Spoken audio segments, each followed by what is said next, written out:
Monasticism, with its centuries-old traditions and practices, may seem distant and unfamiliar to us in the modern world.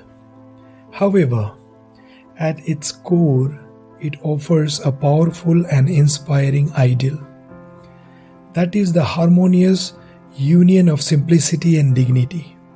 It teaches us that we can find fulfillment by embracing a minimalist approach and discovering beauty in the essentials. Hello everyone. Today in this video we will discuss about the serene world of modern monasticism and discover how its principles can help us embrace simplicity and dignity in our daily lives, which will ultimately help us to be a modern monk. Before that, let's understand what is modern monasticism. Do you know that in a good monastic life, the food might be plain, but it is nourishing and carefully prepared. A monk's room may be almost bare, but the furnishing are well made. The common areas are restrained but elegant. The monks have little or no money, but their days are tranquil, focused and well organized. Rather than feeling humiliated by their modest possessions, small and unadorned rooms, and lack of personal wealth, monks have a deep conviction in the legitimacy and worth of their existence. This union of simplicity with dignity is a core idea. But in the modern world, this combination has come to look impossible. In our fast-paced, competitive and commercially materialistic society, a modest and simplified lifestyle is often misunderstood and associated with failure.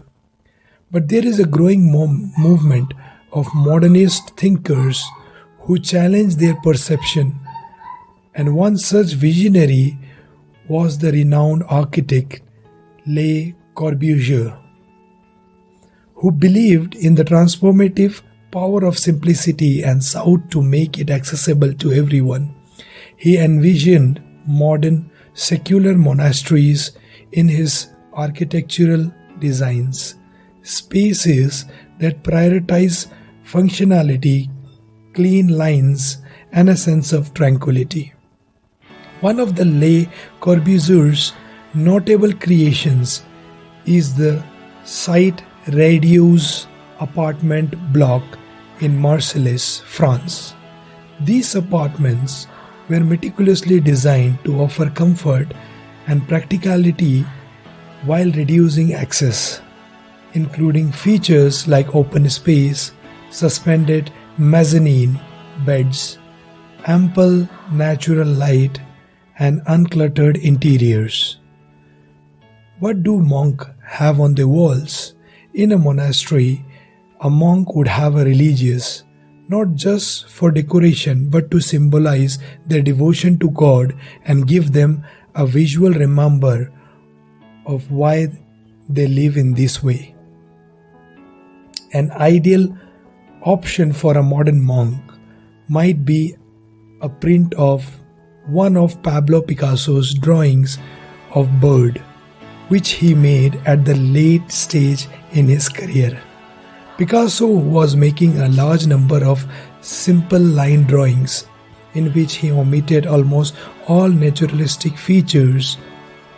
We do not see the precise number and shape of the tail feathers, the exact way the wings connect to the body, or the variation in coloring across the back and chest.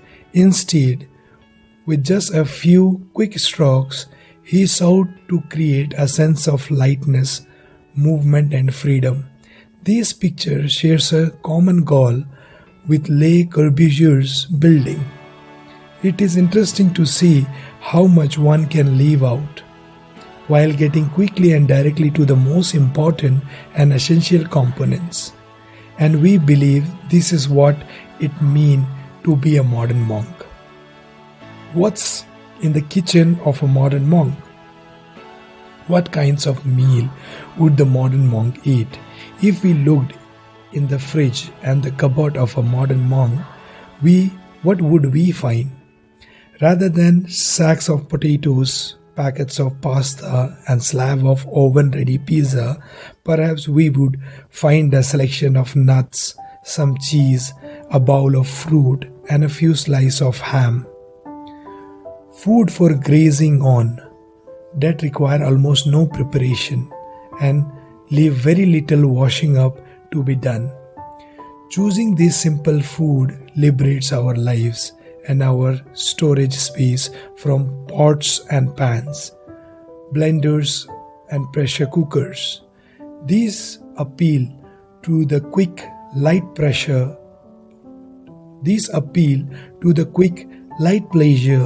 of the palate rather than the heavy fullness of the stomach. What's in the wardrobe of a modern monk? Typically, monastic clothing looks quite strange to us now, but that's an effect of unchanging tradition. In past, monk clothes were merely sober, plain, but good quality versions of what people would normally wear.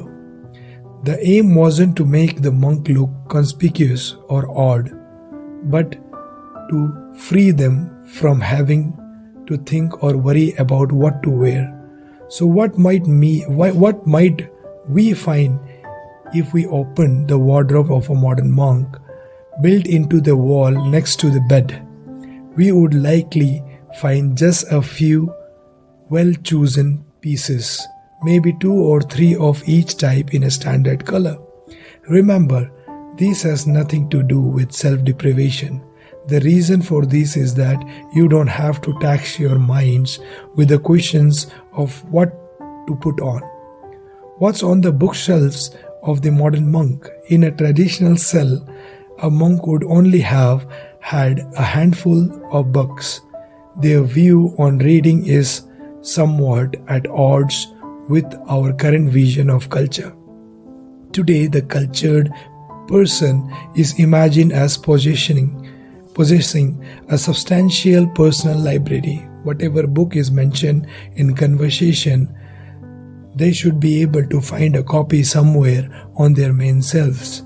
But the modern monk, by contrast, prefers an intimate relationship with a very little or limited number of sacred works, which eventually the monk will know almost by heart.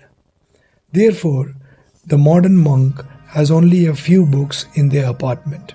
They prioritize depth over extensive random browsing. As with the stomach, it's not the quantity of matter that passes through our brains that feeds or cultivates us, it's how we digest it. Embracing modern monasticism isn't about depriving ourselves or sacrificing comfort. It's a conscious choice to simplify our lives and let go of distractions.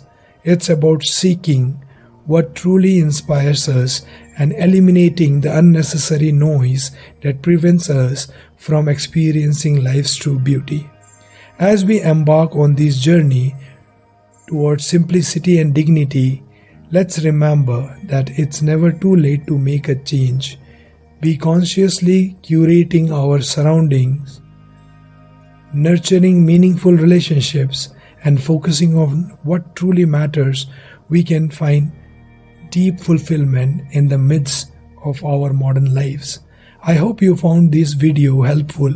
If you enjoyed this video, please like and share it with your friends and family.